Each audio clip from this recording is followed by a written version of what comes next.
Do you know there's a cost to following after Jesus? If you're going to be his disciple, it may cost you. It will cost you. In fact, sometimes the cost is dear.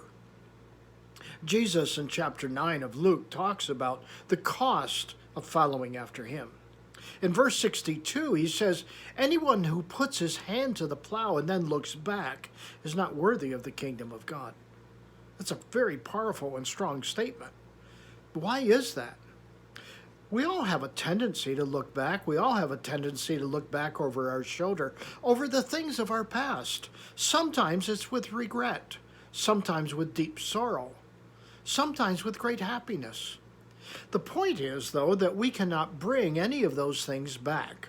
Those things that are in our past are forever in our past. We can't change them. We can't bring them back. We can't relive them except in our minds. And sometimes that's what people do. They relive the past. They relive their glory days or their bad days. They live in their regrets of their decisions and their behavior and the different things that have happened in their past. But Jesus said, you need to put your hands to the plow and move forward, forgetting the past and pressing on to what is in front of you. A number of years ago, I was plowing with a tractor, plowing a field. And I remember looking back at the rows and admiring the nice straight rows that I had. Well, as soon as I did that, my rows no longer became straight because I veered off the direction that I was going in. And I had to correct that, but in that one spot, the rows were not perfect, or they were not straight, they were curvy. That's what happens when you take your eyes off of the road in front of you. That's what happens when you steer off in a direction that is not in front of you. You do that with a car. If you look to your left, you'll have a tendency to drift to your left or to your right, whichever the case might be. Jesus says that if you're going to be a follower of him, there will be a cost. You can't go back. You can't go back and change your past. You can only change your future.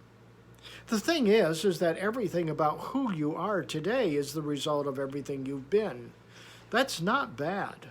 Even in the things that have happened that you despise or regret, have a way of forming good in us today. And that's the beauty of what God can do with your past. You see, the thing that I love the most about your past is that God is able to redeem it. He is able to make it anew.